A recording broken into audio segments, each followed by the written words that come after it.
It's time to go beyond the headlines, cause I don't put in overtime just so I can headline. Okay, now it's Fox Sports, I'm live with Renee. Going hard every day, sports rapping every play. Different segments for your favorites, coming at you daily with positive vibes. Yeah, we some game changers. Basketball, football, soccer, with different interviews, you never know who may pop up. Listen, only on Beyond the Headlines. This is Beyond the Headlines. Only on Beyond the Headlines. This is Beyond the Headlines. Only on Beyond the Headlines. This is Beyond the Headlines with Renee Washington. All right, everyone. As we get into the start of a new year and a new decade, it is only right that we take a trip down memory lane and go through some of the top NFL and NBA moments from the 2000s. So to join us this week on Beyond the Headlines with Renee Washington to get into all that, we've got Brian Waters, an award-winning producer, host of Breaking Through Glass Ceilings, Break It Down with Brian H., Brian Waters Production, man of many hats and talents. Brian, welcome to the show.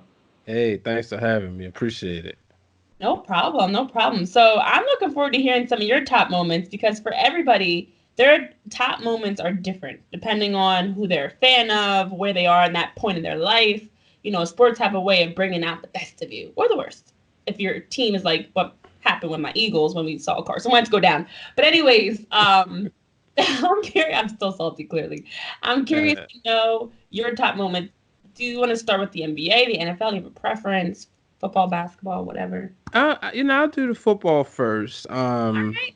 It was a challenge for this one because I didn't want to be biased, but I will say when I was putting this list together, I realized that I think I like the NBA better, just because the NBA gives me more moments, and because it was not harder to choose from, but those moments in the NBA I felt rocked the world more than my NFL moments. But like you said, one of the things is you did say we talk about teams we're fans of and whatnot.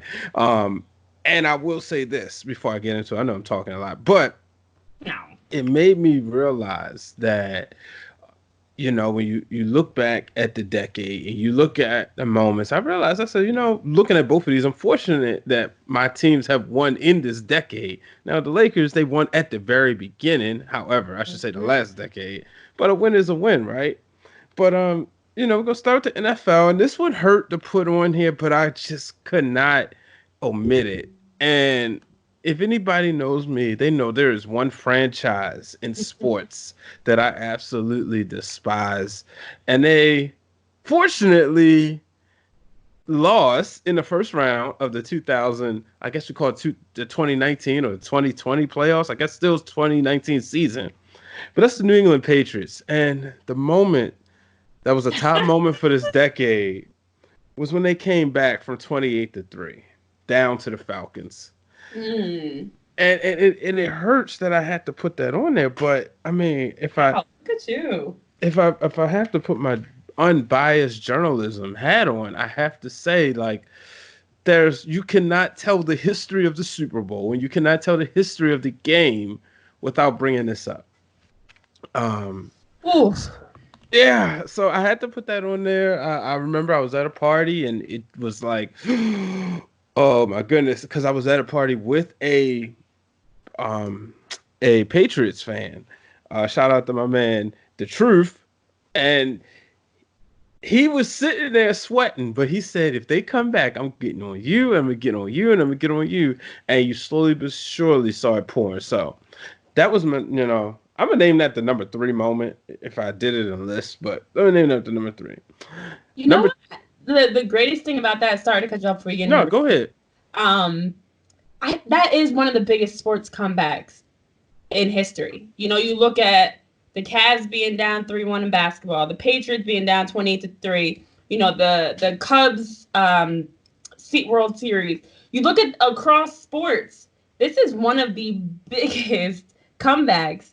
And what made it better / worse is the fact that the Atlanta Falcons had Tom Brady. You had him. Like, you were beating the GOAT in the Super Bowl. You had him. And you blew the lead, lost 34-28. And I was in Atlanta when the Eagles played the Falcons back in September at the beginning of the season. And honestly, because I had to ask. You're in Atlanta, so I was asking like everybody, and I was bringing it up. How about that 28-3 blown lead? And they are still salty about it to this day, like it happened yesterday. So it's gonna sting forever. And yeah, I agree with you. It was hard to watch as those of us that do not really root for the Patriots as much, but you can't go without bringing that up in the best sports moments in the decade. Well, you being an Eagles fan. I'm gonna take you. Do you dislike the Patriots as much as the Ravens fan down here do, as us Ravens fans? You know what? I kind of just get sick of them. Like I put them in the same category as what the Golden State Warriors were in their peak in their dynasty. It's a team that I respect. I understand their talent, and between Bill Belichick, Tom Brady, and just Julian Edelman and all the pieces around them, Gronk when he's on the field. But I also hate them for that. Like it's a love-hate relationship because I know they're great. And I get it. They deserve to win. They deserve to win Super Bowls. But they're also the team that, much like with that comeback, things just always go their way. The ball bouncing in their way. That's why the Eagles beating them in the Super Bowl, aside from us winning our first Super Bowl, part of it was just seeing things finally not go the Patriots' way. And that's partly my biggest hate side of things with them. It seems like everything always works in their favor, which made their loss in the first round of the Titans this past Sunday that much greater because we finally saw them be human. We saw Brady throw a pick six late in the game. We saw them with a chance to win the game, blow it, and lose it. So it's love-hate, but I think you have a greater hate for them than I do. Absolutely. I mean, one, one, you got to throw the asterisk on all of their championships. But two, I'm a Ravens fan, and, So I'm one of them Ravens fans who respect the Pittsburgh Steelers, right? Mm-hmm. I will always root against them unless they play the Patriots. But I respect the franchise. I respect the history. I don't respect nothing about the Patriots' history. I don't respect nothing about their franchise. The only person I respect is Tom Brady because I recognize the work that he's done, regardless of what. If they cheated, so what? He still had to go out there and play the game. But it's the franchise, like coaching has a different edge as opposed to what Tom Brady does. You know what I mean? He still got to throw that football. He still got to put his body on the line. So that's why I'm with that. I feel you. All right. What's number 2? The Beast Quake. We go back to I forgot the exact playoffs it was, but Marshawn Lynch running. I believe this was right at the beginning of the decade. Matter of fact, Marshawn Lynch running that big run against, and mind you, those Seahawks were 7-9 going into the playoffs. I remember watching Monday Night Football game. I believe it was Sunday Night Football, and it was Seahawks and Rams. Both teams were going to look like they were going to end up with a losing record. I think if the Rams had won, they would have been 8-8, but the Seahawks won, so they were a 7-9 team going into the playoffs, and it kind of reminded you of what people thought maybe this Vikings Saints game would be like earlier, as we record on the first weekend of Wild Card Weekend. It kind of reminded you of that. Instead, we saw the Seahawks stay with the Saints, who were coming off a championship win the year before, and then Marshawn Lynch. It was his first playoff game, and he's still early in his Seattle career. If you have been watching football, you knew about him in Buffalo. Like you saw, okay, there's this guy Marshawn Lynch. He's pretty good, or maybe you even thought, you know what? Now he's in Seattle. We're gonna really see. And this was like the moment where he put his name on the map. I know NFL Network named it the top play, the greatest run of all time. For me, I remember I was working at Best Buy at the time, and we would have the playoffs on, and I was working at home theater. So of course I had a big screen view of the games, and it was slow that day, and I'm watching it. And I remember when he just trucked people. I was like, wow, like did he really just do that? So that was definitely like my number 2 moment of the decade. And I had some that I was kind of debating about, but that one, Twitter wasn't what it was today, but if it was, it would have certainly broken Twitter.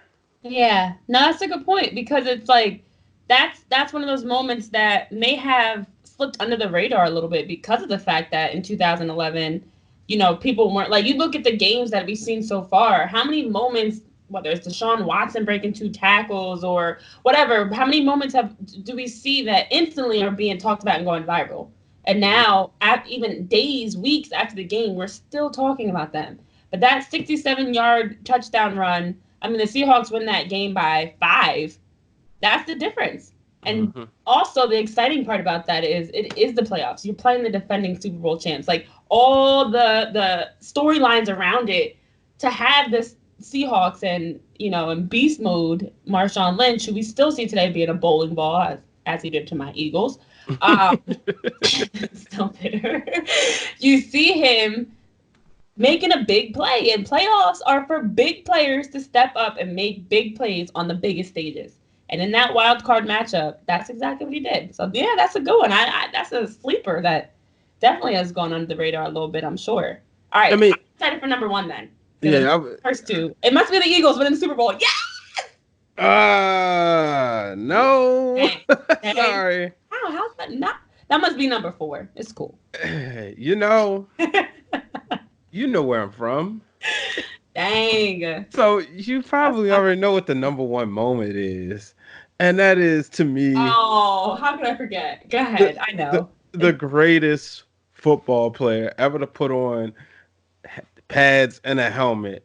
Uh, And, and that is the minister, the deacon himself, as we call him, Uncle Ray Lewis, going out on his last ride with a Super Bowl down in New Orleans, 34-31 against the San Francisco 49ers, being the first team to defeat the 49ers in the Super Bowl. This was also the first game in which a 49ers quarterback threw an interception. Sorry, Colin Kaepernick, but Ed Reed, the hometown guy, the Super Bowl took place in New Orleans, where Ed Reed, Jacoby Jones was from. Ed Reed getting that interception. We had Jacoby Jones running the ball back that night. If you remember, right before Ray Lewis touched his chest and said, go do it, young fella. And right then, Jacoby would take it to the house. Should have been a blowout. They turned the lights out. They want to say it was Beyonce, but B does no wrong. remember that. So that is my number one moment of the decade. And it was a close one because the Mile High Miracle was another amazing moment. But it wouldn't have meant nothing if you didn't cap it off with the Super Bowl. Right, right. I'm surprised you didn't put any current Ravens success. I know they're not done yet. Any of their current success on your list, but I knew you had to do something with B more. But look, It was tough. you know what? Gosh, you know what? 10 years feels so much longer when you actually sit down and talk about it. 2012, and for that, it would have been 2013. Mm-hmm. I remember watching this game in my townhouse I lived in on campus with my friends, and I was hyped. We had Alicia Keys sing the national anthem. We had Beyonce doing the halftime show, which I still remember to this day because I'm a Queen Bee fan, unofficially. And everything around that Super Bowl, like that might be beyond just the fact that it was Ray Lewis's last game and the fact that the Ravens won. That might honestly be one of the most exciting Super Bowls of the decade altogether. I'm just saying. Not more exciting than the Eagles winning because, I'm an Eagles fan. But when you look back I'm talking like start to finish because that's a big part of it too. Like not everyone loves, not us two, I'm talking about other people. They look at the commercials, they're looking at the halftime performance. But this was the game that had everything perfect. The storyline was there. The commercials were there. I remember them. I don't remember them specifically, but I just remember exciting commercials. That was a lit Super Bowl. It was, and for me, it was special because I covered the team through my Baltimore Sun internship that year. Mm-hmm. And, you know, I was praying heavy. I prayed heavy for that one. I said, I just want to be able to have this on my resume. Kind of like this year where I've been able to Yes. work some of the Ravens games. I mean, two, but I really want this one. Also with the fact that Lamar Jackson is a African-American quarterback. So that's another Mm-hmm. thing. But you know, that Super Bowl 2012 was special. Like, I don't know. Um, you know, I just don't know when or like how, you know, how to even duplicate that experience. I just hope that everybody gets an opportunity in some way, shape, or form to cover their team in a Super Bowl season. Because so many stories that I can have for you about Oh that. my gosh. Yeah, I mean the blackout, the comeback, winning it at the end, it was just yeah, that was one for the ages. And I'm sure to be a part of that made it even more special. Oh, Hmm. your football list is not bad though, so you got me excited for your basketball list. Okay, you ready? Oh yeah, start us off at number 3. All right, so number three, and this was hard because to me they're all interchangeable, Okay. but I gotta say this, and many people may be surprised that this is number three and not number one if you know me, and that is, and you know, I apologize because I should have got the exact date, but it was the night that Kobe Bryant retired, his Ah. last game, where he dropped 60 points. But then, if you remember, if you changed your channel, on the other channel, Steph Curry was hitting his 400th three-pointer of that season, as well as the Warriors officially going 73-9. All in the Mm. same night. Like, that was a night, you know, this is the early the days of Fox Sports when, you know, the other four members of the Fab Five was working. And I remember Ashley, Brandon, and I just texting throughout, like, okay, who's covering this game? Who's covering that one? Or I'm making graphics. I had designed both graphics for Steph Curry and designed graphics for Kobe. And to see Kobe go out there and just have that amazing night. Shaq challenged him to 50 points. And Kobe says, I challenged him to 50. He dropped 60. So that had to be number three on my list. Oof. That's a mic drop moment. I do remember that. It was April 8th, 2016. Just looked it up. Yep. Um, which feels like it was yesterday. And Mhm. you're right. It was like just basketball in general was exciting. You bring up the Warriors, which I had completely forgot about that. But that was the same year that they really took off. They became the Splash Brothers. They became, they were the team to beat. But then you see Kobe on the other hand, who's finishing off his legacy, who's closing out. We talk about Tom Brady and his pick six that might be what he closed out his career on. Kobe left in the best way possible. The Lakers were not at all, a top team in the league, and he was dealing with injuries. Don't get me wrong; it wasn't all perfect, but for him, his last game on the court, to have everybody chanting his name, to drop 23 in the final quarter. I mean, he was like on fire. He was like the when you play a video game and someone's on like just hits Mhm. another node You and took us they back to NBA Jam. right? I did. And they just can't miss. Like he was Kobe. Oh, that was great. Man, that like almost brings tears to my eyes to see that because you just want no matter who you think is the GOAT, no matter who your team is or whatever, you know, we respect every player the same. And you Mhm. want them to go out with something like a 60-point final game at home. You beat the Jazz. You walk off the court feeling like psh, everything. Your 20-year career. That's the best way to wrap it up. Oh, that's a And, good one. and remember, the Jazz had something to play with that night. They were trying to get in the playoffs. Mm, They needed to win in order to get that eighth spot. But Kobe being Kobe, and when you go back and watch that game, he started off slow. It's like, oh, Kobe's gonna try to. yes. Everybody knew he was gonna try to go have a epic performance, but it just wasn't working right away. But boy, once he caught fire, that was a wrap. And you know, to make sure people understand what you're saying because you're saying like the Splash Brothers were catching on. This is the year after they won the championship, but Right. this next year it was like, okay, that wasn't a fluke. Right. Right. We are here. We'll win it, 70. I mean, it looked like for a while I think they went up to like 24-0 before they lost their first game with Luke Walton was coaching, filling in for Steve Kerr. It looked like that maybe they might win. Maybe not 70, but they were 73. So maybe it looked like they was going to win 75, 77 games, but they squeezed that 73 right then and there. But Scottie Pippen has a saying, 73-9 don't mean a thing without a ring. Facts. So I love it. Yes, number 2. I want to go back and like watch all the Harvard classics and all these games and stuff. What you got next? Number 2 is difficult. If it wasn't for my number 1 moment meaning so much, this probably would have been number 1. And number 2 was Ray Allen hitting that shot. And yes. And I was not a Heat fan at all, but it was one of those things. So I remember at the time I was rooting for the Spurs, which is like blasphemy, but I was just so tired of all these fake Heat fans that aren't around right now. So I wanted to see them lose again. But when he hit that shot, I can remember being on the phone. Me and my older sister was texting because she was liking the Heat because of LeBron, and they were popular. So we texting, and we always like against each other when it comes to sports. And she's like, "Nah, the Heat."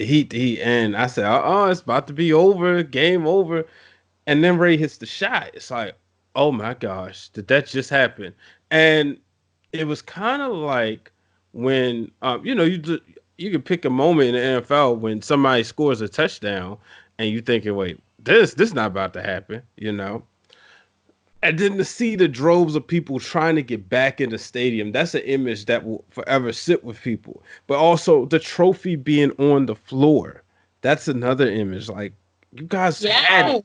You had it in your hand, and you didn't put Tim Duncan in, and it was a wrap. You know what? It's funny because every once in a while in a championship game, you catch a team prematurely celebrating. Like they come down, they've got the team, the GM, everyone's down in the court, they're ready to celebrate. And that is one of those games where I do remember it looking like the Spurs are going to win it. And lo and behold, I'm actually watching it right now because this moment is one of my favorite moments. Not just because I'm a LeBron fan, but just like this is a whole team package here. And the Miami Heat were a special team for many different reasons.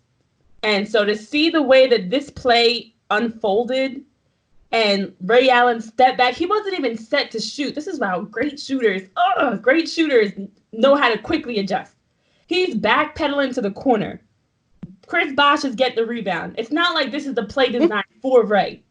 This is just them trying to get the ball to the basket. And with 5 seconds left, when he scores that and the whole arena, American Airlines erupts, oh my gosh, you can't draw that up any better. Can't draw it up any better. That's my top 3. That's my top 3 for sure. Yeah, all right. Well, the number 1 moment in the 2010s for the decade took place on June 19th. Yeah. 2016. Let's go. And that is when the King brought home the ring. LeBron James and the Cleveland Cavaliers taking down the almighty Golden State Warriors after being down 3-1 to win the NBA Finals. Oh, this is all I got for this one. Let me see if I can find it fast. Don't mind me because I'm doing this on the run. Come on with it. Oh, this moment, man. This moment. I'm going to just have to say it myself. Cleveland, this is for you. Oh.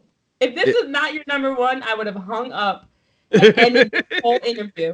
Because this is, as we talk about with the Patriots with their comeback, this is one of the greatest comebacks in sports history.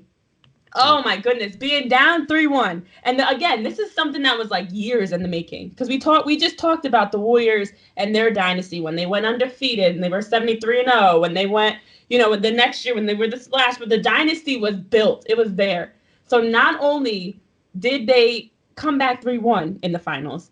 They beat the Patriots of the NBA at the time. I mean, And they go did ahead. it with guys like Matthew Dellavedova. You know, like it wasn't even Oh, that's Kyrie hit a big shot earlier in the series. Like this was LeBron with the chase down block. Oh my gosh, I'm hyped. that's we can't even. So it's, I mean, it's so much you could talk about that series, right? You go back with that season, they Yeah. had the coaches fired. You know, Yeah. they get a new coach in the middle of the season, and it's like, wait, why are you getting a new coach? You're defending Eastern Conference champions, but for whatever reason, David Black couldn't keep the team together or what have you. Um, you make some key trades that you had to make, but you go there, you run through the East. That was expected, but then you get against these Warriors who, when you look at that Warriors team, it's not like they weren't the juggernaut that they would become the next year because of that shot. They went out and got Kevin Durant. But before they were just like great players that just had great chemistry, Steph Curry, Draymond Green, and Klay Thompson, who I think all three of them should be pro basketball Hall of Famers. That's just me. I know people may not feel the same way about Draymond, but when you look at that, then you go to they also had a lot of people who just knew their roles. Mm-hmm. And for the on paper, the Cavaliers probably had more superstar power, right? Kevin Love was a star in Minnesota. Kyrie was a star, but he didn't know how to win. Now he knows how to win. He showed that when he went to Boston, even though they didn't go far, but he took them to the playoffs, right? I'm not sure if we get the same thing out of Klay Thompson or Steph Curry by themselves. I'm not saying you wouldn't, but I just don't know. But they were special, and LeBron and them to take them down after being down 3-1. 3-1, when most teams are down 3-1, your heart's not in it. It's just like, man, it's no way we're coming back. Obviously, this kind of reminds you of the Yankees. The Boston Red Sox epic comeback versus the Yankees being down 3-0. But it was just so much that went into this, and LeBron and them, for them to do it and to have to do it on the road in Oracle and I'm about to say in Golden State, in Oakland, to have to go out there and do that. I mean, it was just amazing. Ooh, yes. You know what? I'm so glad that we did this because I feel like I'm feeling hype right now. Like I'm ready to go out. I'm like, let's go. What's next? What are we about to do now? This is like these are moments, and we talked about earlier how memorable moments have a way of picking you up. Whatever you're going through at the time, the emotional reaction you get it from it. If it's your team, if it's your favorite player, whatever it may be. For me, these moments are just, of course, the moments with LeBron and the Eagles bear, way more weight for me. But these big sports moments that have you with your jaw on the floor, you're cheering, you're going crazy. You could be crying because your team just lost. Although I never cried when my team lost, by the way. You're just emotionally in shock. These are great sports. Mm-hmm. Like, this is why we love the game. This is why we love covering it, playing it, coaching it, whatever it may be, because of these unpredictable moments that have you just in shock. But yeah. Brian, thank you so much for sharing your top 3 in the NBA and in the NFL. Where can our listeners follow you? You've got some great shows on that you're bringing each day, I should say. So where can our listeners tune in and keep up with all you've got going on? Well, certainly. Thank you. First and foremost, thanks for having me on here. They could simply go to Spotify, Apple Podcasts, Google Podcasts, you name it, and you search for 2 shows. Both of them have to do with breaking something. One is breaking through the glass ceilings, which on our next episode, which I'm actually going to hit the release. I'm gonna publish it now. That way I can have all the links scheduled, which feature you, so people can hear more about your journey. But we also had on there. We've had a few of our Fab Five members. Kelsey, Brandon, I talked, and then Ashley's next week. So I'm really excited to share. Then coming up, we also had JL Rucker and Jay Jackson for wrestling, for the wrestling fans out there, because everybody's a wrestling fan in some way, shape, or form. Just search the wrestling realm, break it down with Brian H, which you'll find me talking about, the latest happenings in pro wrestling. So simply follow me at Brian H Waters on all social media platforms. I love it. I love it. Make sure you guys give him a follow, subscribe, tune in, because he's bringing a lot of great topics, just like the ones we talked about tonight. I knew you'd be perfect for this. I was like, Thank this is you. the topic for Brian. Yes. I really Because appreciate I it. knew you would give us like some great moments beyond just whatever teams you're a fan of. So I really appreciate you joining us on Beyond the Headlines with Renee Washington as we start the new decade. We're going to have many more new exciting sports moments. Hopefully some with the Ravens this upcoming Super Bowl. Who knows? Knock on wood. I'm Team Lamar Jackson right now since the Eagles are out. So we'll see what Hey, happens. let's go. Let's go. Some What people is the don't like hashtag welcoming Ravens people. flag? The Ravens flock, some people don't like welcoming people. I do. Come on aboard. Big trust. I'm not a full on Ravens fan, but I got to root for somebody. There So you go. Eagles are out. Why not go with Lamar Jackson? I like underdogs. I love his story.